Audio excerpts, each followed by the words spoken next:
Assalamualaikum warahmatullahi wabarakatuh.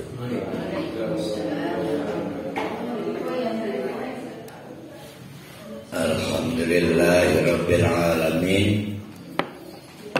Nahmaduhu wa nasta'inuhu wa nastaghfiruh wa na'udzu billahi min syururi anfusina wa min sayyiati a'malina. May yahdihillahu fala mudilla lahu wa may yudlilhu fala hadiya lahu. Asyhadu an la ilaha illallah wa asyhadu anna Muhammadan abduhu wa rasuluh la nabiyya ba'da. Mari kita meneruskan kajian surah Yunus, masih di paragraf awal, karena surat Yunus itu dimulai dengan harful muqatta'ah, huruf-huruf muqatta'ah, alif, lam, ra. Maka seperti surat-surat lain, alif, lam, mim, Yasin, itu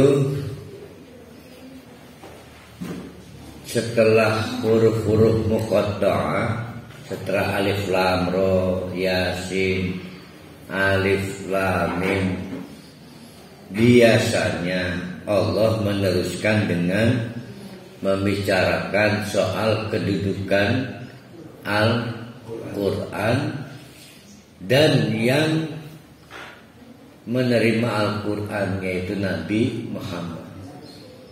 Nah, kita masih di paragraf awal membicarakan tingkah laku orang-orang Quraisy, kafir Quraisy, yang mempersoalkan keputusan Allah menunjuk Nabi Muhammad sebagai Rasul dan penerima Al-Quran.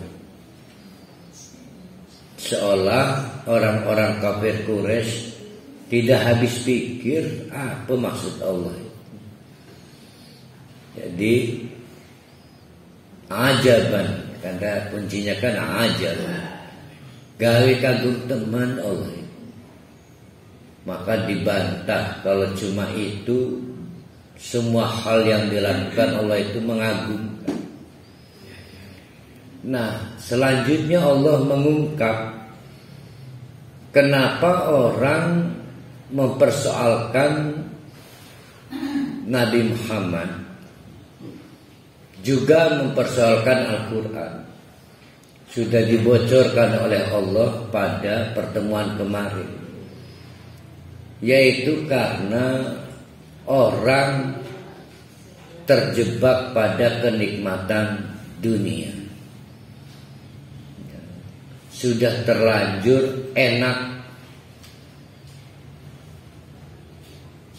Kalau kita pakai bahasa modern begini, kalau pakai bahasa modern, sudah merasa best praktisnya begitu. Jadi orang-orang kafir Quraisy itu sudah merasa kehidupannya baik, makmur dengan cara-cara yang ada selama itu. Akhirnya datang Nabi Muhammad mengkoreksi, salah, kok menyembah bukan selain Allah. Kata mereka, best praktis kami begini, kami itu perdagangannya bisa maju dengan cara begini. Nggak mau kami gambling, ganti Tuhan, nanti ekonomi bisa runtuh. stabilitas politik bisa terganggu. Emang kamu siapa Muhammad? Nah, terus begitu. Emang Quran itu siapa? Nah, ini pola. Pola itu artinya sampai kapanpun tidak ada yang berbeda, termasuk yang kita sekarang. Jadi orang itu tidak mau kembali kepada Al-Quran dan Rasul karena merasa best praktisnya begitu. Berarti urusan western ya? Di dunia. Best praktis itu kan apa yang sudah pernah dicapai dan terbaik. Nah ini karena Allah yang membocorkan, maka penting kita perhatikan. Jadi bapak-bapak, ibu-ibu, perlu sebelum kita berlanjut bersama-sama kita merenung.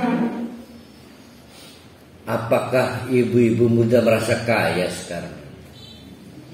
Hanya dengan punya rumah, punya mobil.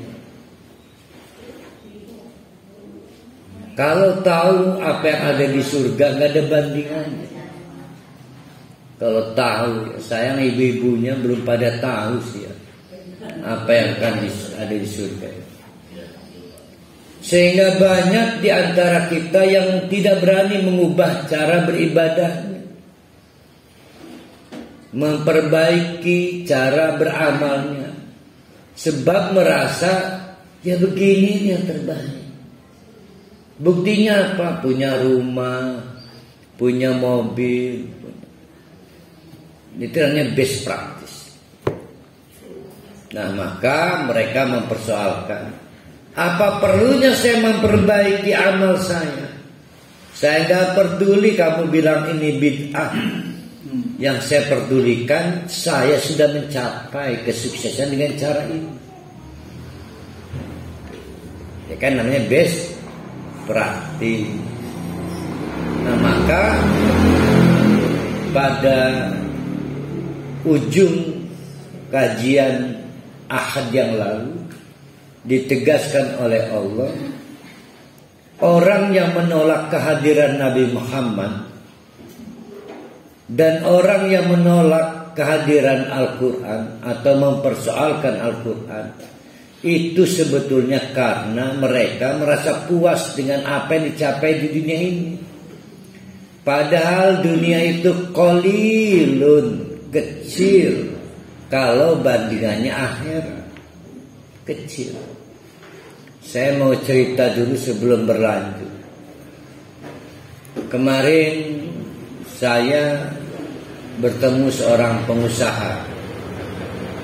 Ya kita ikut senang, pengusaha ini keluarga besar kita dan sukses, punya rumah makan, bahkan 2 lagi rumah makan. Maka berceritalah si pengusaha ini, Ustaz, dulu sebelum ini saya jatuh bangun. Itu ada lagunya padahal. Jatuh bangun lagi ya. Maka saya tafakur, kata saya, apa yang menyebabkan saya jatuh bangun? Mencoba lagi usaha, jatuh lagi. Mencoba usaha lagi, jatuh lagi. Sudah tak terhitung berapa modal yang dibutuhkan. Maka saya banyak bertemu Agil, Ustadz Yusuf Mansur, disebut orang-orang baik yang menjadi jalannya mendapatkan hidayah. Ini mah cerita.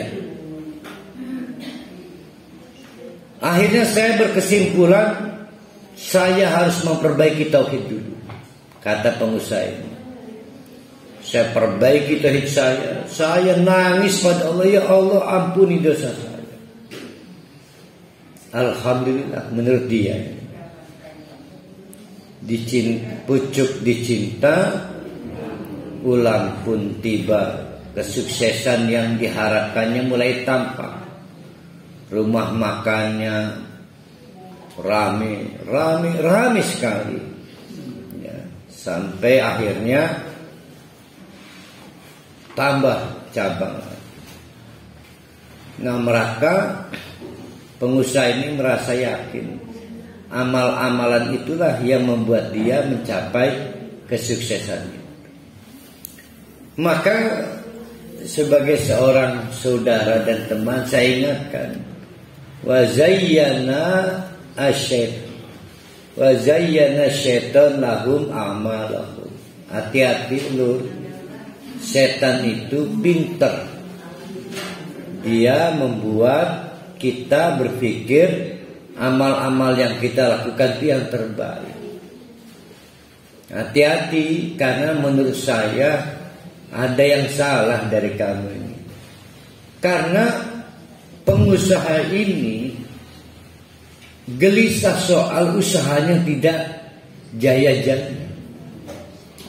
Akhirnya bertemu ustaz, kiai, mencoba memperbaiki tauhid untuk usaha. Dikasih Allah jalan usaha, bukan untuk akhirat nih judulnya ini. Dan dia merasa bahagia dengan itu. Insya Allah ibadahnya baik, sholatnya baik. Tapi saya khawatir salah. Karena setan itu pintar. Para halim kalah lah ilmunya dengan setan. Kalah liciknya lah dengan setan. Jadi setan itu begitu. Kalau kita mau jujur lagi, saudara-saudara kita yang muludan, tahlilan, itu hatinya bahagia, telah merasa berinfak, sedekah, beramal soleh. Wis pinter setan. Nah, tadi cerita pengusaha ya. Tapi menurut kiai ini ngomong, enggak, artinya karena kebodohannya si umat itu begitu. Jadi tidak ada satupun di antara kita yang mau bertahan dengan kemiskinan, enggak ada. Maka orang berjuang pengen mengakhiri kemiskinan. Sampai kemudian amal-amal soleh pun itu dilakukan untuk mengakhiri kemiskinan, bukan untuk mencapai apa tuh? Surga. Akhirnya kita memilih butuh surga apa butuh mengakhiri kemiskinan. Nah, akhirnya lebih banyak jawabannya ya butuh mengakhiri kemiskinan. Padahal amal-amal soleh nggak bisa, upahnya di dunia nggak bisa, cuma di akhirat. Jadi inilah problem kita. Bedanya orang-orang kafir Quraisy menolak tegas untuk meninggalkan ritual-ritual, cara-cara beramal dan kepercayaan masa lalunya, karena merasa yang sudah dicapai yang terbaik. Ekonomi, politik, keamanan di negeri Mekah. Muhammad, apa yang mengharuskan kami tertarik pada kamu? Gambling. Jadi akhirnya framing. Maksud saya, banyak orang tidak siap mengkoreksi amal-amalnya. Bukan karena punya dalil, bukan karena merasa pengetahuannya lebih, bukan. Hanya takut yang sudah dicapai runtuh.